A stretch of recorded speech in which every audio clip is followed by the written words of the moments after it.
Peter, how are you, my friend? I'm doing very well, Chris. Thanks for having me here. You're more than welcome. And you are doing well because you're in one of my favorite places, Florida. Indeed. Yes. And yes, just going to read from your bio so I do you justice rather than I try and free Okay, whatever those rappers do and I'll muck it up. sure. So, Peter, you're a certified hypnotherapist and life coach whose journey began after a leukemia diagnosis in 2003. Hmm. This led to this led you to explore the powerful connection between mind, body, and spirit. You're now the channel creator of YouTube's Blue Sky Hypnosis, which I've been checking out. You've got over 100,000 subscribers, millions of views for your tools for spiritual and emotional healing. You're also former firefighter, Hmm. and one thing similar we share, other than the spiritual angle, Hmm. is we've both almost died surfing. So I'll Yes. go first. I was in Nicaragua backpacking, and I found this idyllic beach where you had to kind of do quite a trek to get to it. So the the regular backpackers didn't go to this Yeah. beach, and we were living there in a kind of a cabana, just sleeping on mats on the floor, smoking a bit of the local produce, you can say, and and and surfing. And I wasn't massively into surfing, but a Belgium chap gave me his board. I'd always wanted to be, a good surfer, and I knew how to kind of paddle out and this kind of thing. And oh boy, those waves were so, there was just so much substance to them that the first one smashed me down. And when I went to swim up, there was just air bubbles I couldn't purchase. By the time I got to the surface, I just resolved to the fact I was going to die, and I Mm. took a breath, looked up, and of course, the next wave was smashing down on me, and yeah, I genuinely thought, I just thought, this is it. Oh, I bought the farm. yeah. Um, don't ask me how I got out of it, but I did, and I've never been happier in my life to step foot on a beach. It was just, thank you, Lord. Oh, wow. Wow. Yeah, that's a searing experience, Yes, for sure. and yours? Mine was in Puerto Rico. My kids were all little. And on the first day we got to Puerto Rico, I looked out in the ocean and there were, I don't know, 40 or 50 people out there surfing. The next day, I rented a board and I went and I didn't and still don't know anything about surfing. I've gotten up maybe once or twice, in the handful of times I've tried it. I go out on the second day with this rented board. There's no one out in the water. And I think to myself, that's a problem. And then I thought, well, you've been diagnosed with leukemia. What difference does it make? Basically, you're going to die anyway. So I went out there and I was trying to get up on the board. I kept falling, I kept falling, I kept falling. And then finally I was kind of exhausted and I thought I need to just get back to shore. So I'm paddling back to shore and I'm about a half a mile away down the beach from where I started. No one's on the beach except for this one dude that I just exchanged pleasantries with before I went out into the water. So I get about, no kidding, about 20 yards from shore, like really close. And I think to myself, I don't want this board attached to my ankle because of the breaking of the waves on the shore. I thought maybe the board would hit me in the head or something. So I made basically a fatal mistake, took off the board, shoved it into the shore, started swimming. And same thing as you, waves came behind me and knocked me down underneath the surface, came back up, did it again, came back up, did it again. And I'm sure that I was in like a rip or something. And I didn't understand or remember enough to swim diagonally to the shore. So I'm just struggling and I can't get in. And finally, I think, I don't know if I'm going to make it. The guy that I'd had exchanged pleasantries with, didn't know him from Adam, decided to walk a half a mile down the beach just to check on me. And he looks at me and he yells and he says, uh, "Are you okay?" And for the first time in my life, and I was in my, I don't know, mid to late 40s, I guess, I screamed at the top of my lungs, "I need help." As soon as I did that, I watched him turn to go get the board, really smart move. And then I felt like the hand of God lift me up by my ass and deposited me on the beach. As soon as I said that, it felt like I got lifted up by a wave and it threw me onto the beach. And I cannot help but believe that I was supposed to learn that lesson of accepting help, which I've never been comfortable with. More so now, but never been comfortable with that. I think that's like when you get over chronic addiction, you get so low, you're having like nervous breakdown number three, and you just suddenly got to let everything go and realize that there's some, well, I don't know why I was so lucky, but just that epiphany that there's something bigger going on here. I'm Mm-hmm. not managing. I'm not managing this very well. I've done it my way, and I've trashed my life. I've just,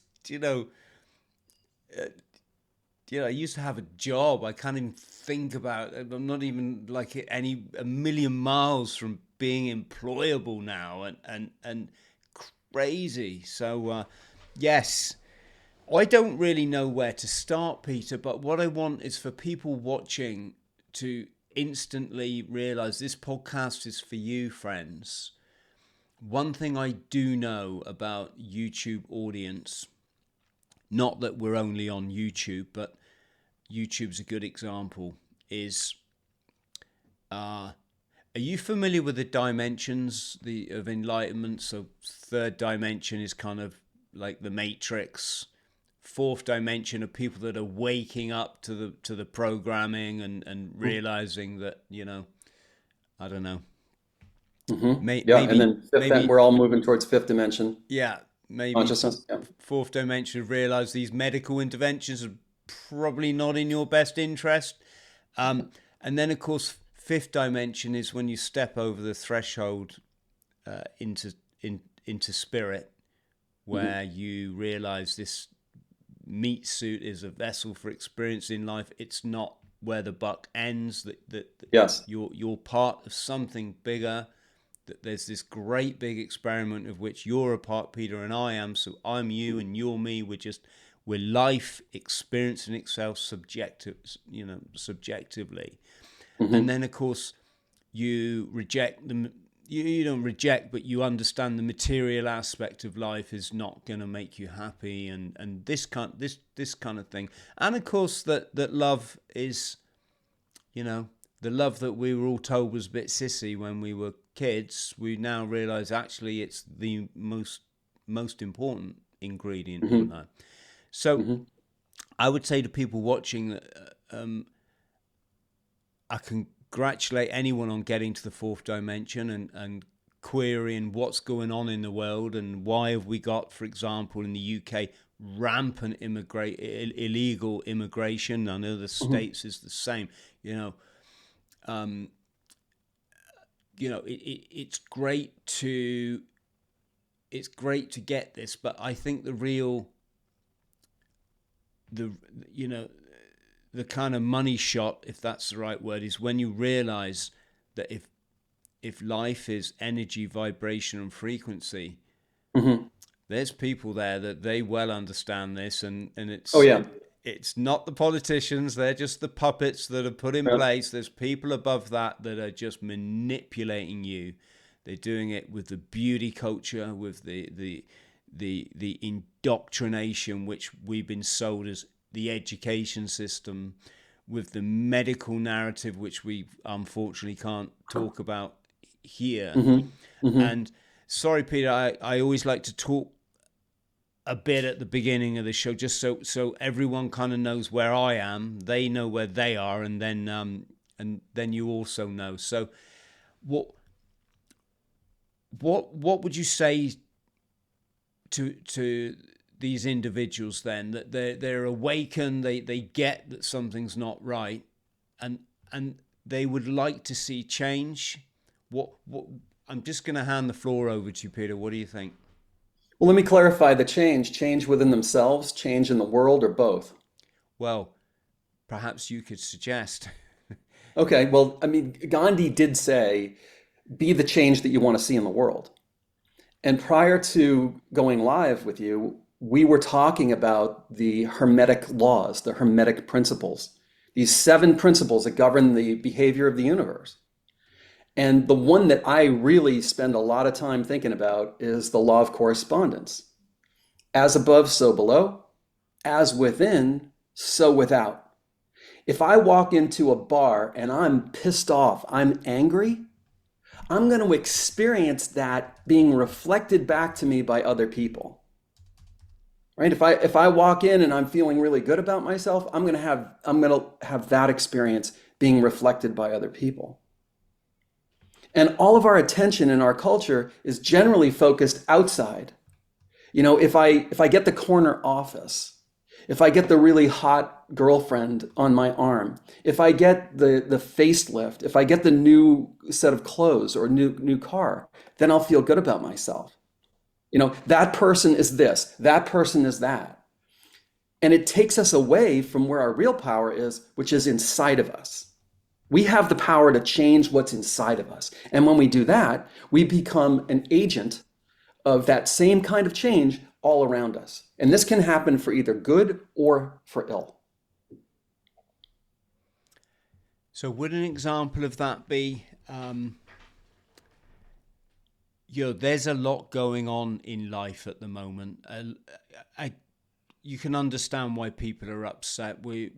Our country's changing physically by the second, and you see it, and there's a lot of frightening stuff out there. You know, there's a lot of scary people that really shouldn't be here. And I'm not stereotyping everyone, of course, but when children start getting involved, and you know, women can't safely walk the streets, then it's time that I think it's time that people started to take action.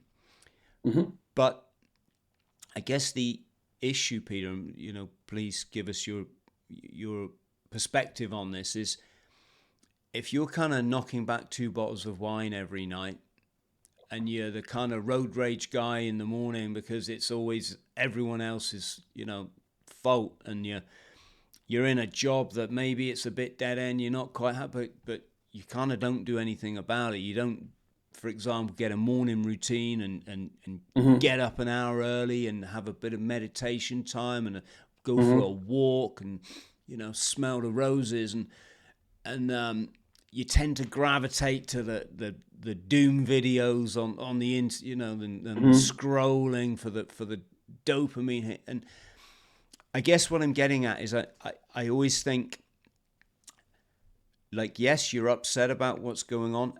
Are you part of the solution, or are you a part of the problem? Mm-hmm. Does this kind of make sense? It does make sense. And it reminds me of my experience being a firefighter. We were constantly told, if you have a sprained ankle, if you have the flu, if you just drank a beer or two, we don't want you. Don't come. Because we don't need another person who's disabled showing up at the scene trying to help people who really need help. And I take that in this larger context as the first thing that we have to do is clean up our own side of the street. You know, if we're screaming at our kid, you know, if we're behaving in ways that are destructive to ourselves and others, don't we have to clean that up first before we try to change anything else? And I'm not saying that these things can't happen in parallel, because we're never going to be perfect in this lifetime.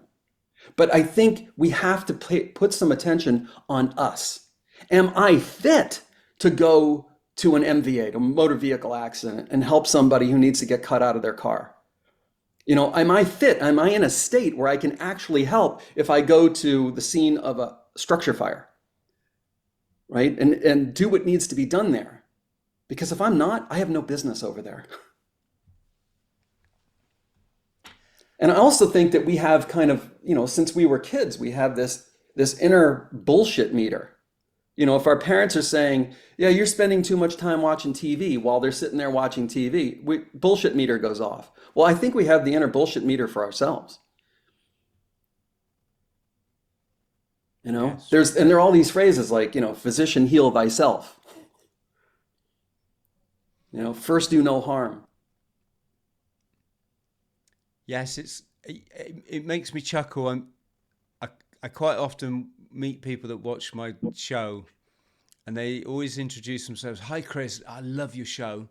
I'm just going to go and get a drink. You don't mind? I'm like, no, I don't go and, get a beer or a bottle of whiskey. It's fine. Yeah, and I'm just going to get a burger. Are you okay? I'm like, if I wanted a burger now, I'd go and eat a burger. I just try to choose. You quite often choose not to, sort of thing, and then it's I say, so what are you doing for your morning routine then? Oh yeah, I kind of hit snooze on the alarm. All right, okay, and are you checking your pH levels and you eating the right stuff? And I guess what I'm getting at is it just makes me chuckle. There's a lot of people love watching my channel, but don't do anything that I suggest. And they're all really simple things to live in paradise. And when I say that, I genuinely mean 100%. I live in paradise and I'm never leaving. And it's so simple as, you get up, you make your bed to show that you have the power of change. You get out and get some fresh air, whether you like cycling, running, swimming, just walking or sitting and being. And I love the hot shower, cold shower thing because it stimulates the vagus nerve and it makes you feel you're alive, as if you're in the forest again. And all this stuff is just so simple to do. Yeah, I like to run every morning, but I never make it difficult for myself. I've learned to run up the biggest hill in my city, Peter, and it's just pretty easy. I don't, I'm not. So sorry, I've sort of gone on one there a bit, but it's what are we saying to? And I'm trying to help. I'm trying to support people here because I know what it's like to be in a dark, negative place.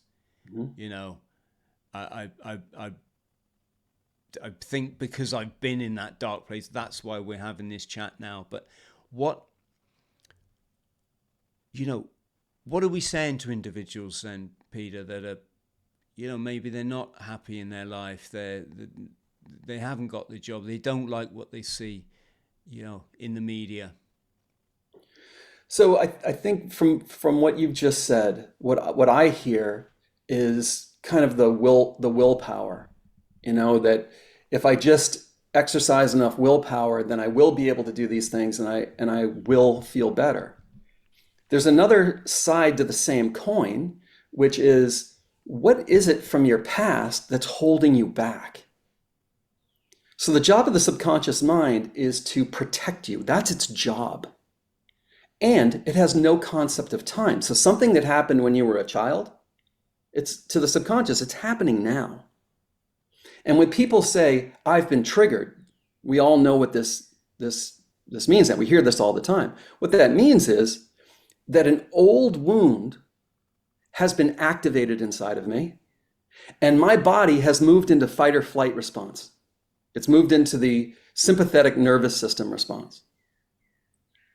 So I think I always want to look at both sides of this coin when talking about change, because literally there's something holding you back. Almost like you've got this beautiful sailing ship and the anchor is deployed and you've got the sails, unfurled and they're filled with air, but you're not going anywhere. It's because the anchor is dragging across the seabed. And in that metaphor, it's like you got some kind of wound, perhaps, that is retarding your progress, retarding your growth. And it's not, people will use the term self-sabotage, and I understand why they say that. But my perspective on that is it's actually not sabotage. It's the subconscious that thinks, even if it's not true, that it's protecting you by keeping you obese, by keeping you poor, by keeping you in a particular kind of state that to your conscious mind is like, I don't like this. This is not pleasant. But that's exactly what I think is happening. And so rather than, you mentioned David Goggins before, and he's found a kind of success, I guess, by beating the shit out of himself, physically and emotionally. But I think that there's a better balance here. Is my anchor still deployed? If it is, it would be insane to try to sail across the sea until I pull that anchor in. Yeah, my girlfriend mentions Goggins a lot because there's a big part missing from his performance, isn't there? I'm not criticizing him at all. I think he's a wonderful individual.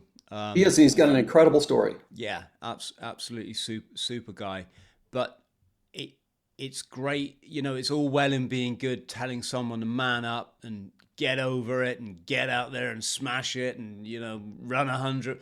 But I think that person may not even have acknowledged their own trauma, their own,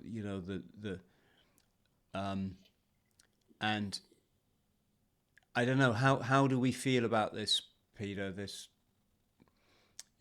it's all well and good, living your dream and whatever it might be, but if you don't understand the fundamentals, then there's probably not a good foundation. If something's not going right, I think we all have an obligation to look at that holistically. And getting up in the morning and meditating and doing push-ups and going outside for a walk and getting morning sun in your eyes, clearly that's really good for you. But it may not actually solve what's really dogging you. And it makes sense to me that just like a healthy car engine, you would be firing on all cylinders.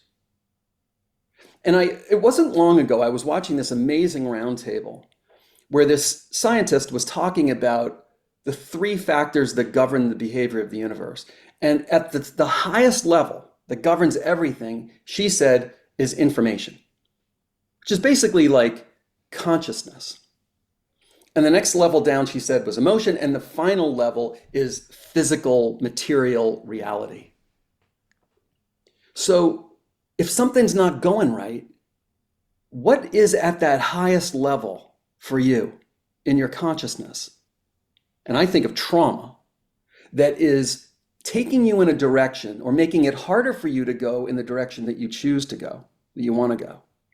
And by saying this, I'm not throwing out or obviating all those other things, the daily habits, like you said, making your bed and all these other things. Those are fantastic. But I think it has to be married to this higher level. What's going on in your psyche? What happened in your past that might be retarding your progress in your present? That might be holding you back like that anchor deployed on the sailing ship? Absolutely. So a lot of people will relate to this, separated parents, divorced parents, military children will understand what it's like to have an absent parent for quite a significant part of their childhood. I guess that converts to or translates to rejection or abandonment. Abandonment, which are both forms of abuse. People, certainly in my generation, I hope it doesn't go on as much as it did, but we'll know what it's like to get clipped round the ear, and that is a euphemism for a lot worse, a lot worse treatment of children. And then, of course, there's people who've been sexually abused. Yeah.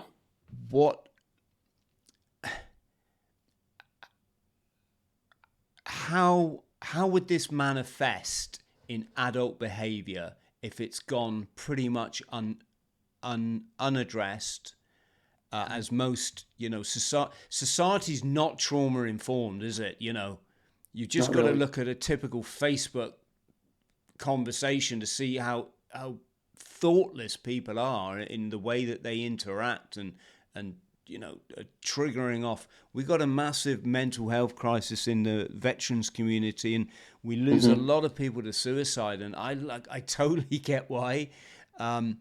So let's just, if we can look at the behaviors first, Peter, so people watching can go, right, I get that. And I didn't realize that like scrolling for dopamine is, possibly symptomatic of unhealed trauma, et cetera, et cetera. For sure, for sure. So what I see in my practice with my clients, and my parents, full disclosure, got divorced when I was 5 years old. And I often think about the myth of Achilles, the greatest Greek warrior, who had this one little vulnerability, which was his Achilles heel, where his mom held him when she dipped him into the river Styx so that he would be, immune from wounds in the rest of his body. I think we all have that Achilles heel someplace. And for me, it's probably close to abandonment. So I can speak to this from the perspective of my own experience and from working with so many people over the last 18 years.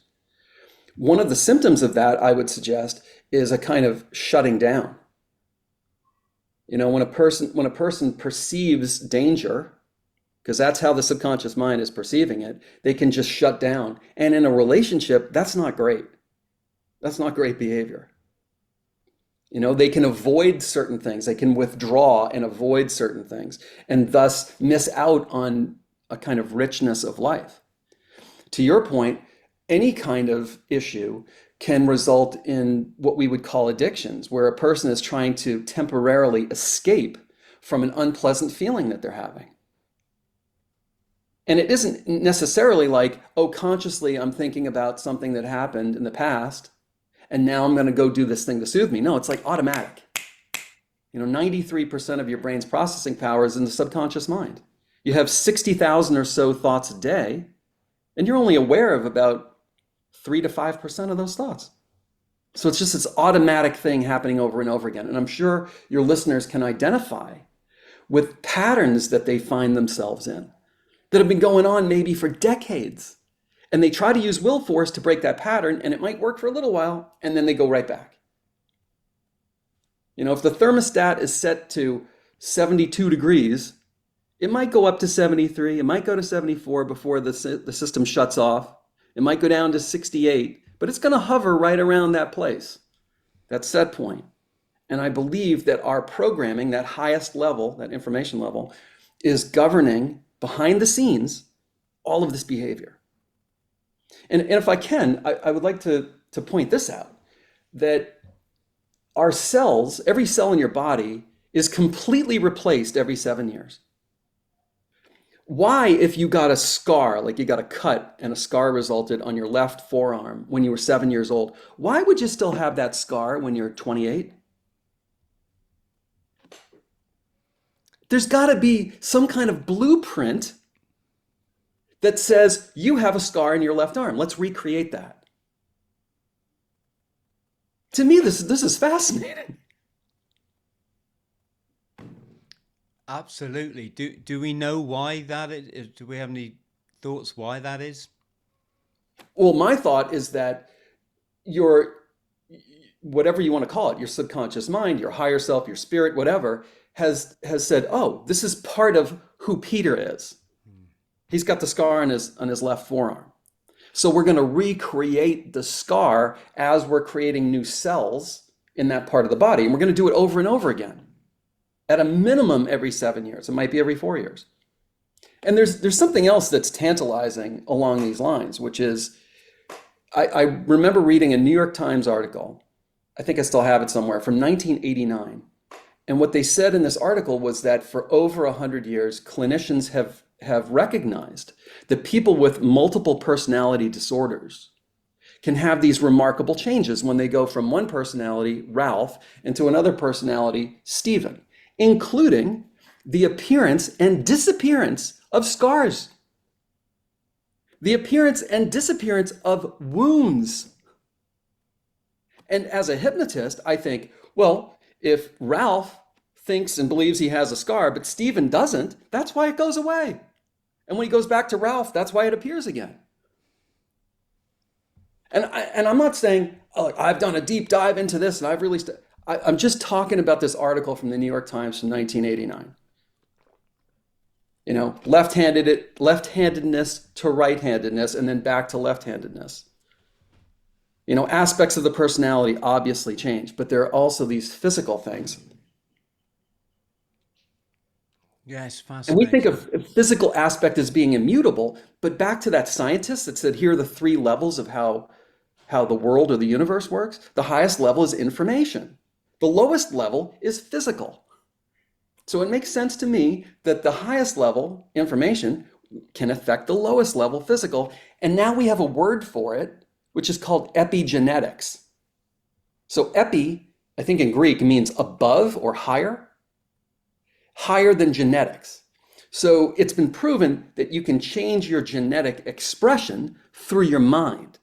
In other words, you can turn, say, bad genes off, and or downregulate them, and you can upregulate or turn on good genes. How do you do this? Well, being in a blissful state when you're meditating, being in a state of love, being in a state of gratitude, being out in nature, doing things that you love, what's that going to do? It's going to put you in this parasympathetic nervous state, the rest and digest mode, and it's going to begin to shift your genetic expression towards the positive, towards the healthy. And clearly, being in a state of stress, anger, anxiety, fear is going to do the opposite. So we know all of this stuff, but our current paradigm doesn't actually practice that way. Yes, so when we're looking at these behaviors, I mean, we could list a whole range of them, couldn't we? I've done all of them in the past: the overeating, the over drinking, the substance misuse, or Sure. self-medicating. Yeah, There's other, yeah, I mean, it could be something like shopping, couldn't it, or pornography, or absolutely. Gambling. now what we're saying is, and this makes me chuckle at New Year's Eve when everyone makes a resolution. And I think, oh my God, it took me like 20 years to just even try to get a grip on most of my behaviors. And I'm still fallible. And it's crazy that we've got this thing that you can just give something up overnight. And it totally. Are you familiar with the stages of change, Prochaska and Di Clemente? I can't say I am, no. Oh, it's a wonderful. I recommend anyone looks it up. It's a model that explains human change. Why is it human beings change? And of course, the first has to be motivation to change, which usually is Mhm, pain. mhm. Then you kind of sustain the behavior a while, and then inevitably your old triggers come back. You're not prepared, and you relapse or you lapse, and then you your life gets painful again, and then it gets painful enough to go, oh, hang on, I said I wasn't going to do this behavior. I wasn't going to have 5 McDonald's in an evening, and let's go again. And you go again, and of course each time you go around this circle, you're learning more. You're learning more. This triggers me to do this. This da da da da.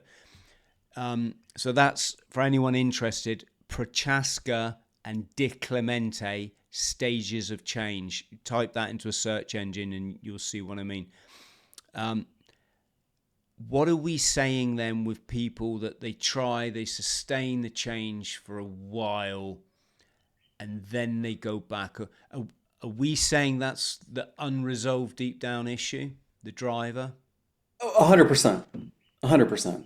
I mean, I like to think, I use this term triggered. I'm triggered. She's triggered. Trigger warning, blah, blah, blah. You were in the military. You understand firearms.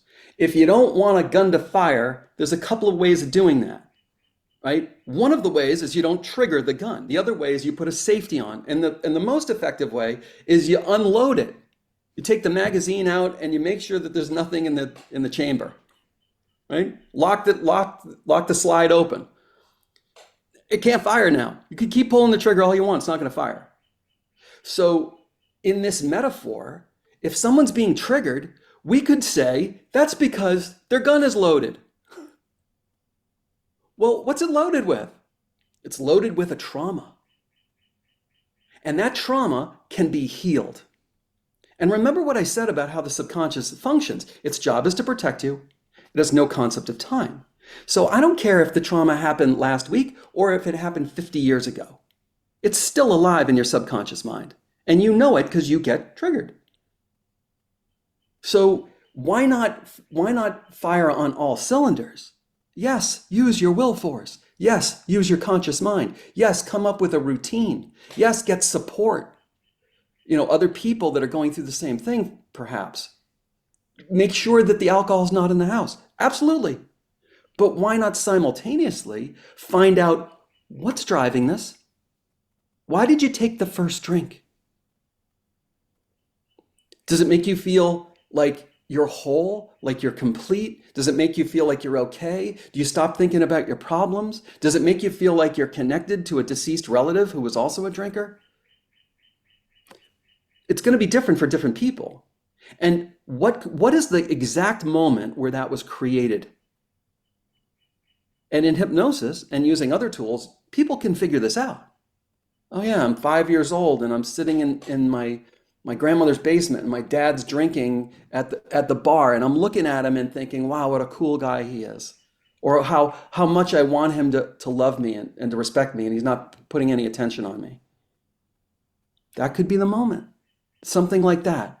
We use this word trauma, which I think is a much more fungible term because to that 5-year-old, that was a trauma, right? How does it relate then to your wonderful introductory video on your YouTube channel? And it's I would play it, friends, but we're worried about the copyright of the music. But it's along the lines of, you are not you. You do not exist.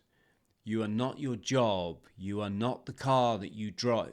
This, I'm paraphrasing, obviously, but why? What's the balance here, or what's, is there a pet? What on the one hand, we're not these things that we've been told our whole life that we are. I'm Chris, I'm an ex-Marine, I'm a YouTuber, I run marathons, very, very powerful conditioning, mind conditioning. And then on the other hand, we're saying that people have unhealed trauma. Mm-hmm. What's the kind of link between the two, or are these just two separate? It's a fabulous question, and I'm really glad you asked it. And my answer would be this, that we are simultaneously and necessarily operating on a physical plane, because we have physical bodies and we are in a physical body. And we have certain realities that pertain to that body. We have to eat, we have to sleep, we have to be able to provide for ourselves, we have to be able to clean ourselves and so on. But we're also simultaneously operating in a spiritual reality. And we have to find a way to merge these things. So theoretically, it would be possible if you changed your consciousness enough that all of those traumas would just fall away. They would just dissolve. But that's not the average person's experience, mine included. So I want to be operating, again, this concept of firing on all cylinders. I want to be operating and going as deeper and deeper into the spiritual realms while still taking care of my physical body and my physical experience and the things that happen to me that are affecting my consciousness. Does that make sense as an answer to your question? Is there any part of it that's not clear? Yes, it does. I don't want to overload things and get things confusing, but there's something here about during the medical narrative, everyone knows what I'm talking about. Some of Yes. us realized how Yes. wrong it was from the get-go, because we're Yes. studied, we're academic, we know how things work, and what they're telling you, on the once you understand who owns the news channels, then you understand you should never ever listen to them. And so here's the thing. I took action. I stood in my truth, and I did Mm-hmm. what I thought was right, because I'm a parent. If I wasn't a parent, I don't really have a community that relies on me to, for guidance and standing up with a rifle or but I'm a parent. I brought someone into this world. I gotta have their back. So I got the veterans together. We marched on Parliament. I know it's Mm-hmm. tokenistic, friends, if marching and this kind of thing, but I was just trying to demonstrate to other people it's okay to say no. Yes. If you've got someone telling you to wear your underpants on your face, Mm-hmm. it's okay to go, do you know what? That's kind of like a bit weird, dude. I won't be doing that. Yeah. There's literally no scientific evidence at all that is based. And I don't want to get into the minutiae of the medical thing, right? But then there's the other side of the coin, Peter, where my spiritual self, the everything, the great energy, this one, the eye of the eye, this experience, you are me and I'm you. We're just life experiencing itself subjectively. I could have gone and sat in my backyard, the garden, bit of sun on my face, music on, and I'm in heaven. And it was, I didn't know if I was doing the right thing. The last life coach I spoke to, the wonderful chap, Wayne Forrest, I spoke to yesterday, said, Chris, absolutely.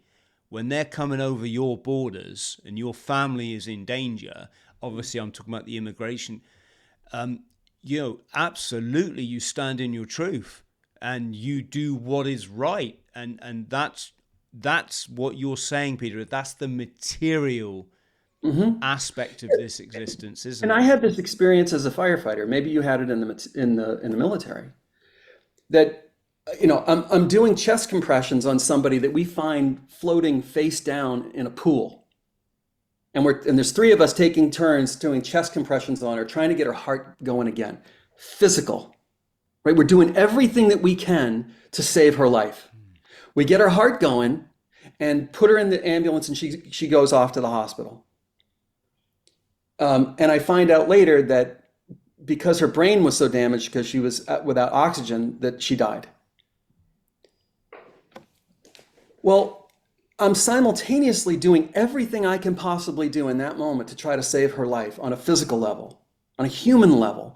There's a part of me when I find out that she's died that is sorrowful for her and for her family, and wishes that there was something else we could have done.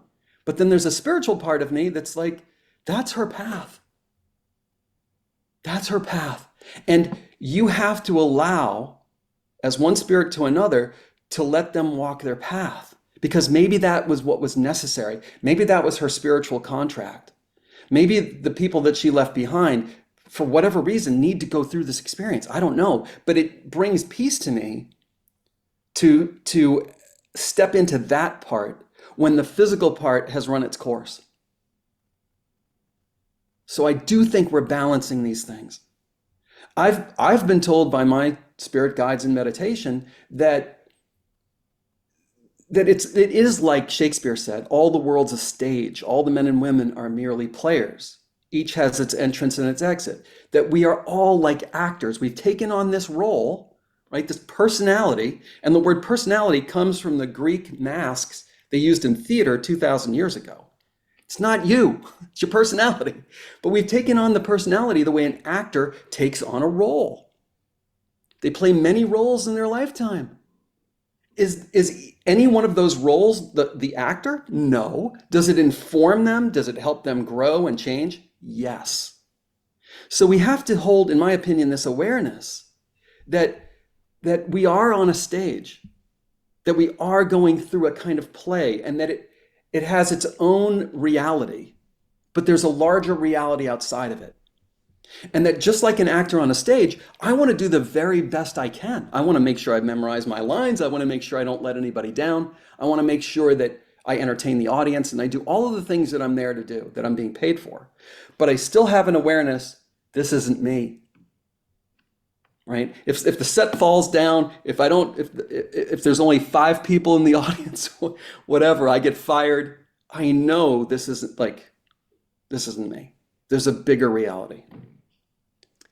Yeah, the other thing as well is with the scenario that the aforementioned scenario is like when you study it long enough, you just see that there's a dark network. I think JFK actually talked about this. There's a dark network out there. They've been playing their game since they learned to take control of the money system and charge interest, and known as usury, obviously. And it even gets a mention in scripture because it's recognized as usury will lead to the enslavement of mankind. And it was the one time that Jesus got angry and he flipped over the tables of the money changers. Yeah. And I see what this dark network's doing. They're playing people. The gaslighting is like their most favored.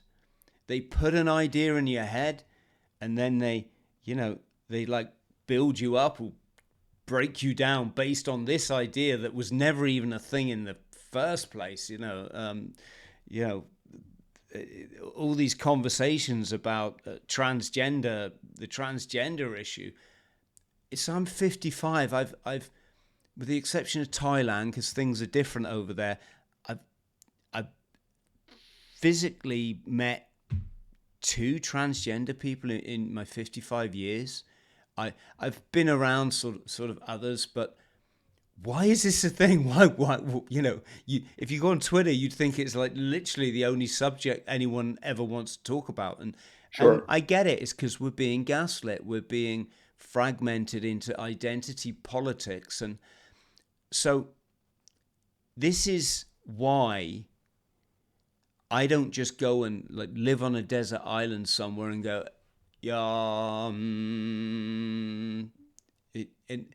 but it's confusing. You can see I'm confused by it, Peter. Well, I mean, to that point about these different issues, when something comes out of nowhere and it happens everywhere all at once with alacrity, you pretty much know that it's centrally directed. Yeah. Western so-called liberal democracies don't give up on their most cherished principles, including freedom.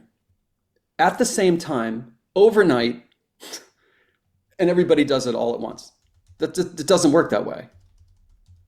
And the last 4 years and it's not just me, I've talked to many other people that are in the same boat. It's basically strengthened my faith. Because I do see what you're describing, this darkness, and I see it in terms of spiritual warfare. And frankly, I think it's always been there. And I do think that the dark is kind of unwittingly serving the purpose of the light, because people see enough of this and they're like, no, I'm not having any more of this. I'm going to move to the other side. And I do think that it's interesting what the last 4 years presented to people, because and I'm older than you.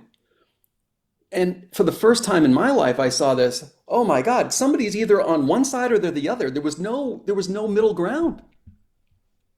And to me, one side was choosing science, essentially, a technological solution, versus whatever you want to call it, common sense, intuition, faith, something else. Like this unbelievable split. And for me as a hypnotist, I saw the most powerful, most sophisticated propaganda campaign that the world has ever seen. astonishing. Like I would see things that were happening and I'd be one part horrified and the other part mesmerized, fascinated by the techniques that were being employed. Because these techniques, like a gun, like fire, can be used for good or ill. And these were certainly not being used for good. The psychological principles, Absolutely. which is, you probably know this, called fifth generation warfare. It's in your mind. That's the battlefield. Yeah. And it, kind of this, like I say, it is thousands. If you chase the money system, when they started, initially the money system was like you had some cockle shells and I had some cockle shells. And like if you painted my front door, I'd give you 2 cockle shells. And that meant that if I couldn't do a favor for you in return, which used to be kind of barter, didn't it? You can take those 2 cockle shells to anywhere in the state, maybe even the next land, and it's recognized that 2 cockle shells is like the value of painting someone's front door, or fixing their gate, or taking their goat for a walk or something, right? And then along came the merchants, and they said, "Wow, hang on, how about like we lend people cockle shells, but when they come to bring them back, we charge them interest on it," and that turned into that system turned into the kings and the queens and the religious leaders, all these people that should have had society's best interest, as their priority, was suddenly led to believe, no, your job's not to look after your communities and, be a good king. Your job is to accrue gold in your cellar. And the more gold you can get, the better person you are. And you can physically see how this is, like our late queen, one of the richest people on the planet. Mm-hmm.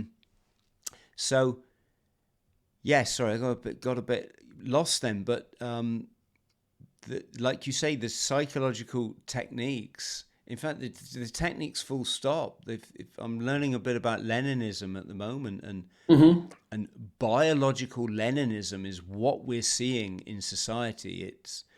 It's that communism came along and it said, let's give the power to the people rather than the bourgeois, the bourgeoisie, and the people will then pledge their loyalty to our party.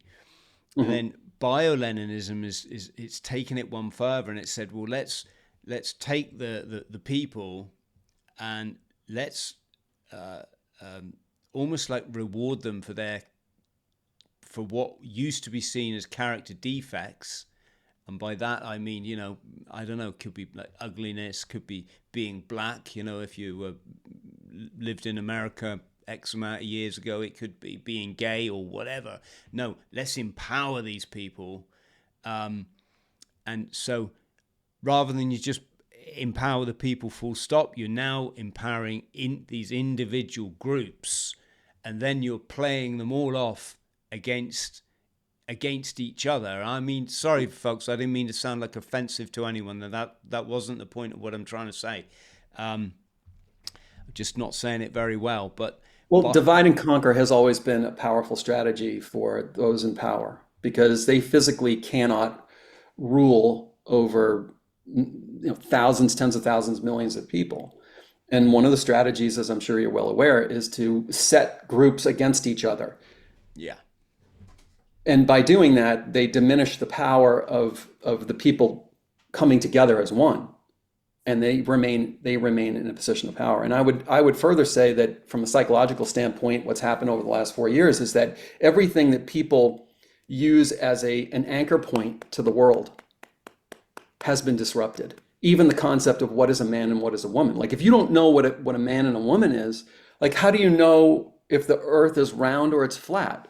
How do you know what up and down is? How do you know anything? Like we need certain things to anchor us, I think. Yes, called science. Family, culture, religion, tradition, principles, ethics. these sorts of things, the things that we used to call science, Yeah. gravity, you And know? it And, ties and in. here's can I say this one other thing? That there's a psychological principle that if I can get you to say yes to something very, very small, that you will be on orders of magnitude more likely to say yes tomorrow on something big. All of these kinds of things, I was watching them being unfolded right before my eyes. Yes. Like all of us. I just said if anyone doubts that there's a global conspiracy, like they locked everybody on the planet in their homes, not people that like myself and I'm sure you also. I just ignored it, and you know, but it, there were remote islands that have like never been discovered by people, and the tribes there were wearing their underpants on their face and reporting their neighbors for having a barbecue, and it was like this is powerful mind control. Yes. But Yes, it's exactly what it is. the other thing there with the Black Lives Matter and the transgender and all this just craziness, the wokeness they call it, is it's doing the opposite of what your introduction video says, isn't it? Hmm. It's taking people from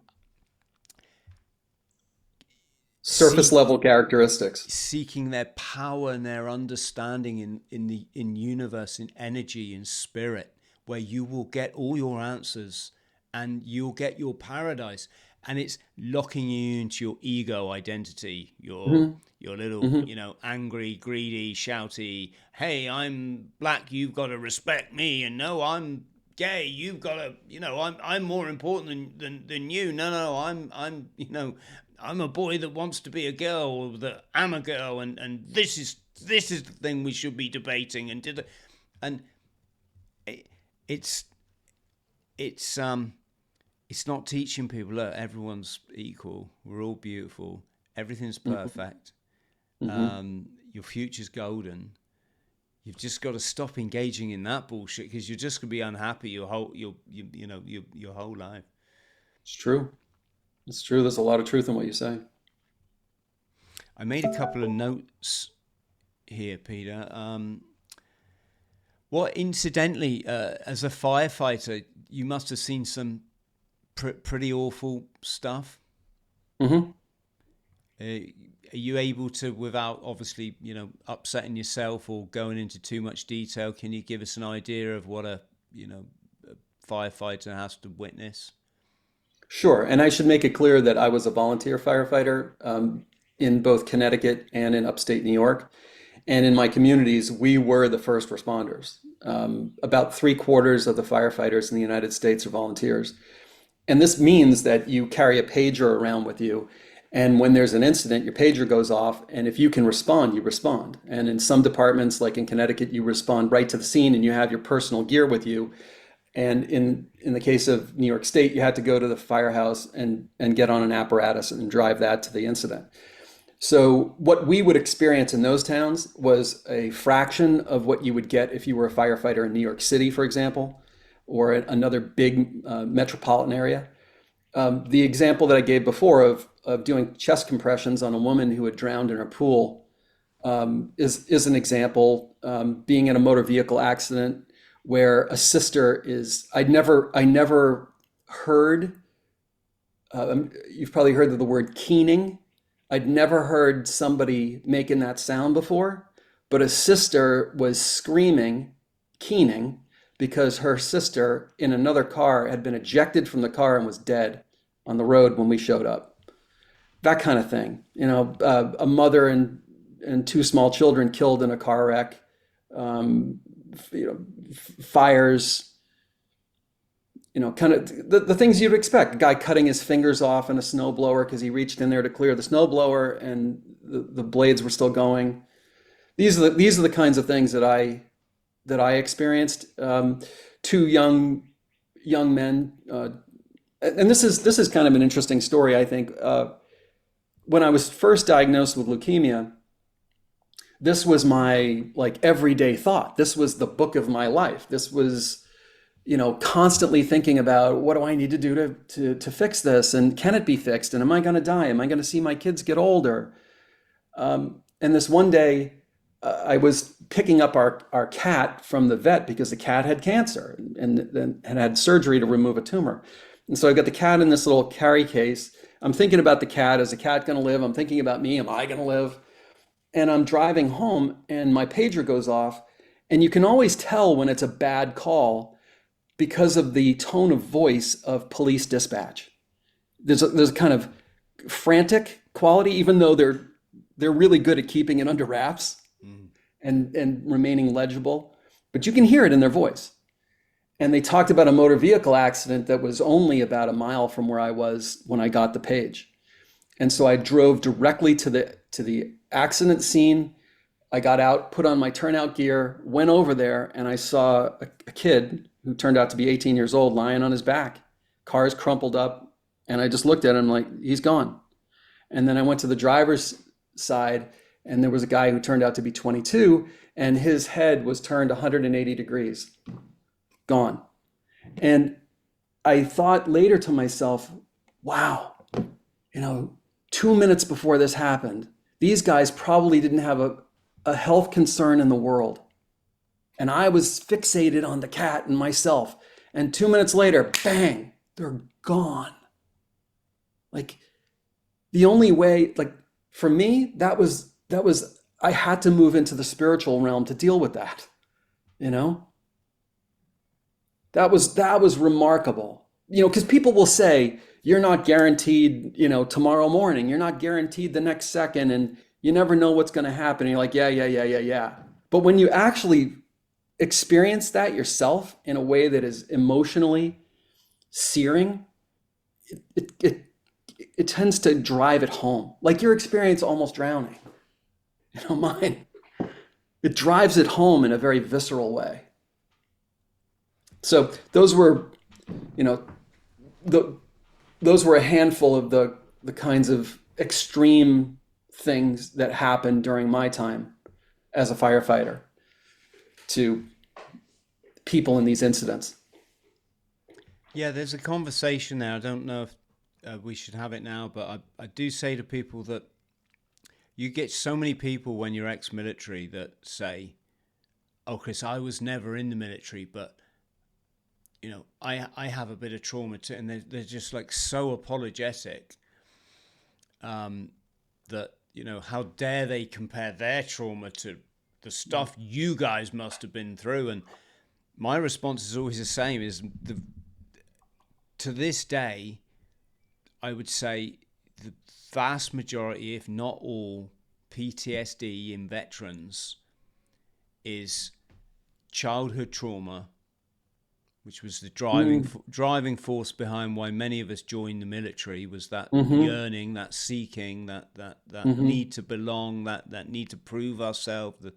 And of course you see bad stuff in on active service, but I think that is more of a catalyst for the underlying trauma that's already there, as opposed to the creation of the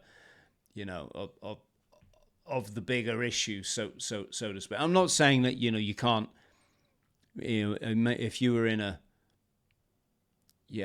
truck and it gets hit by an eye, you go over an eye, drive over a landmine, and the next thing you know, your three buddies are like obliterated in front of your face. Yeah, I would imagine there's a lot of work to be done there to get to work through that. But you are an adult, you are rational, you have the ability to compartmentalize things, whereas the childhood trauma can happen at such a young age that your brain isn't fully developed to be able to process it. And so there's even one theory that it gets stored in the body. Oh yeah. Yeah. I think that's absolutely true. I mean, when I talk to massage therapists, and they talk about starting to work on people, and then they burst out into tears. What's happening? they're not talking to them. They're releasing something stored in the body. So absolutely, 100%. And that leads me to something else, which is we've largely been conditioned to be divorced from our bodies. The only time that for most of us we're even aware of our bodies is during an extreme. It's extremely hot. It's extremely cold. Or I'm walking down a street and I hear footsteps behind me and the hair goes up on the back of my neck. Some part of me, communicated through my body, is telling me this is dangerous. Or I meet someone at a party and I feel like I've known them my whole life. Or I meet somebody like you and it's like, wow, this is a great conversation. How do I know it's a great conversation? Because my body's telling me. But it's telling me that about everything I'm about to put in my mouth, right? Every decision I make, my body is speaking to me. Yes. Peter, I'm conscious of the time here, and I know you're a busy man. So can I just finish up by saying your YouTube channel, I've been showing it. I meant to say, if I keep looking across, I'm not being rude. I'm showing your stuff on the other screen here, or through the studio. So Blue Sky Hypnosis. What is the thing then for those people that may be in the dark? What are we doing hypnosis for? We thought that was an act you saw when you went to the circus and they got everyone out the audience and made them howl at the moon. So Sure. I mean, I said before that this greatest psychological campaign that was ever waged on humanity is a kind of power. The way a gun represents power, the way fire represents power, and it can be used for good or ill. Electricity can be used to save somebody's life with an automatic external defibrillator to get their heart rhythm back in line, or it can be used to electrocute someone. So hypnosis is really just power. How it's used to entertain people, to brainwash them, to get them to do something that you want them to do, or to help heal them, that's up to the people who are involved in the process. But what I'd really like to say to your audience is that there is no problem that occurs in a vacuum. Every problem has an origin point, a moment in time at which it was created, and a kind of architecture to the problem that sustains it. If you took your car to a mechanic because it was making a strange noise or because there was smoke coming out of the engine, and the mechanic said to you, hey, we have no idea, just turn up your radio so you don't hear the noise. We're going to install a fan to blow away the smoke. You'd say, this person's crazy. I'm going to take it to somebody who can trace it to the root cause, replace the part that's gone bad so that the symptom goes away. Because the symptom is not the problem. It just tells you there's a problem. So my message is, whatever anyone listening to this may be dealing with, know that there is a root cause. And that if you are able to find and resolve that root cause, the symptoms that you're experiencing will either get better or that the symptoms will go away. I don't look at anything and say, oh, you're bad luck. Here, take all these drugs for the rest of your life. So, Peter, when you're putting, if I use the expression, putting people under or putting them into a hyper relaxed state so that you can withdraw this information from them, is it then often, is it like a regular thing that somebody then recalls something that they'd forgotten their whole, they may be like my age, I'm 55, maybe something happened when I was 2. Yes. Because I was told the other day, the thing that's traumatizing you isn't something that you can remember. The things you remember, you've dealt with. It's the stuff you don't remember. Now, I don't know, how much truth that is, but I would imagine, let's just say you're 2 years old and you get battered by a parent or the shaken baby thing or something. That is not really going to do your connection with life very, very, very good. So do people often recall stuff? Absolutely. Absolutely. Can you give some Yes. examples? Because and the reason for this is that your subconscious never never goes to sleep. Your conscious mind goes to sleep. Your conscious mind could be inattentive, but even under general anesthesia, your subconscious is still alert. It's still recording and processing everything. And no one knows what the subconscious actually is or where it's located, but there's a consciousness too, that you can remember things that happened to you in a past lifetime. And I would say in my experience, maybe 70% of my clients, that the origin of whatever they're dealing with now is from a past life. And as I said, subconscious has no concept of time, so something that happened in a past life, they can get triggered in a present life. Gosh, So, can people have this experience? Yes, they can. And over time, I've learned even faster ways of getting answers.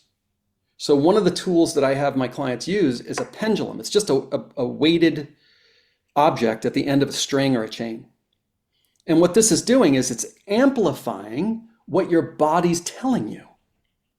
So in the way that a chiropractor or a naturopath might use kinesiology or muscle testing, you can use a pendulum. I've got a video on my channel, which is like heal your trauma or something, and it walks you through how to use a pendulum to get a yes or no answer. Once you've established what your yes or no is, you then test it and say, is my body currently seated in a chair? I should get a yes. If I get a yes to that, it's like, okay, it's working. And then I can ask, is this, let's say a person suffering from chronic migraine headaches. I can ask, is there an emotional origin? Is there an emotional root cause to this problem? If you get a yes to that, then you could say, was that origin created for the first time earlier in my present life? Let's say you get a no to that. Now you know it's past life. And then you can say, in the past lifetime, was I injured in my head? You're probably going to get a yes. And then you dig into what was the injury. So once you've collected all that information, there's a very fast technique that it teaches you on that same video how to use called havening, where you're basically tapping and blinking and allowing your mind to take you anywhere it wants to take you. Because what it will do is it'll create a scene in your mind of what happened to you, which is essentially a really fast hypnotic regression. When I'm working with people, I often take them right from havening that will reprocess the trauma, take it from something that the subconscious says is a clear and present danger to something the subconscious says, oh, that's benign. We don't have to worry about that anymore. I will take them from the havening, if it's appropriate, right into hypnosis, because now they're already in hypnosis. You're in hypnosis when you watch television. And people say, oh yeah, I want to zone out in front of the TV. They're describing a hypnotic experience. Someone walks in the room and says, hey, Chris. And you're just, huh? Hey, Chris. What? That's called being a parent. Right, exactly. Kids, by the way, are always in hypnosis, 24/7. Yes. So I will often use hypnosis in conjunction with havening to further process that trauma and make sure that we've eliminated it. And then we come back to the pendulum when we say, okay, we got a baseline before of the acuity of this trauma. Let's say it was a 7 out of 10 or a 9 out of 10. And now let's test it again, because we don't want to stop working on that thing until we've got it down to a 0, a 1, or a 2. Once we've gotten that, we know we're done with that one. That's gone. And people will report to me while we're going through the process, feeling heavy, feeling scared, maybe feeling some pain in their body, feeling a sense of dread. And as we move through it, it's like, oh, my neck isn't stiff anymore. The color around me in my inner sight is no longer black, it's now yellow. My heart feels lighter. I feel optimistic. I feel hopeful as we move them through that. Because again, what we're really doing is we're reprocessing the material in the subconscious mind, which treats everything as real, which treats everything as now. And it treats things as either a threat or not a threat. Like you in the military. I'm sure you're on patrol and you see some people walking toward you. The only thing you care about is, are they a threat? Yes or no? Period. End of story. That's your autonomic nervous system. Are you in the sympathetic fight or flight mode? Or are you in the parasympathetic rest and digest mode? It's one or the other. If you're not in one, you're by definition in the other. And all the words that we use, worried, fear, anxious, stressed, all of these words are really just derivations of the one autonomic nervous system state called sympathetic. Threat. Right. When you move to not threat, body relaxes. Your prefrontal cortex comes back online. Gosh, it's incredible. And to think that, none of this stuff is ever talked about in societies. It's not in education. They never mention it on the news. Nope. It's crazy. Peter, I think we could talk forever. For our friends out there, you offer like a complimentary or an introductory course? Yeah, free 20-minute call. If you're not in the United States, we would just do it on Zoom, which is how I do my remote sessions. For anybody in this part of Florida, I have an office that I see people in person, and my website is blueskyhypnosis.com. We're going to put all your links below this video and Thank you. and the rest of your information. It's been wonderful chatting, Peter. It's been quite acknowledging, because there's a lot gone on these last few years, and it's I think for myself, I've fought the spiritual battle now since 1998 is when I had my epiphany, and I knew things had to change. And I'd say the reason why I work at it, and the reason why I do the things, I eat a lot of vegetables, and I make sure that my pH level is always grounded. I do the exercise. I do a lot of fasting. Meditation is something I'm getting better at, and I'm learning different ways, and it's directly proportional, this stuff, to my emancipation from trauma. That's it. If we can use the word God, universe, whatever people, I tend not to use the word God because it gets so mistaken for like religion. But, if you give to God what he asks of you, which is live a simple life and don't bear malice on people, stay away from the intoxicants and the fast living, then I will give you paradise, and you will be immune to the temptation, etc., etc. And it's like day by day, Peter. It's just bringing me to an ever better place, an ever better place, and this is why I can go without food for a week quite happily. I'm not losing. All I'm doing is I'm gaining. This is why I get up in the morning and I smile. I say, thank you so much for life, Mother Nature. And I walk around the block, and I just get so much from it. There's no money, there's no transaction, there's no skydiving we were talking about earlier. There's no surfing involved. It's just a simple act of grateful living. And I'm not even sure why I'm saying this, but I just think possibly I'd like to inspire those people out there that are battling trauma. They're doing the behaviors, they're smoking the dope, or they're drinking, or whatever else it may be, or other unhelpful behaviors. And it's just start, just start.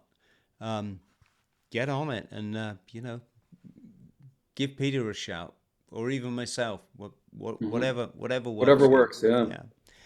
So, friends at home, if you could like and subscribe, you know the routine. Click the notification bell. That just leaves me to say, Peter, thank you ever so much. Stay on the line just so I can thank you after I hit record off. Okay, Chris, and thank you too. I really appreciate this conversation, and I've really enjoyed getting to know you. Yes, and we'll have many more chats. I have no doubt. So I'll chat to you in a second, Peter. Okay. That just leaves me to say, massive love, everyone. Look after yourselves, and we'll see you soon.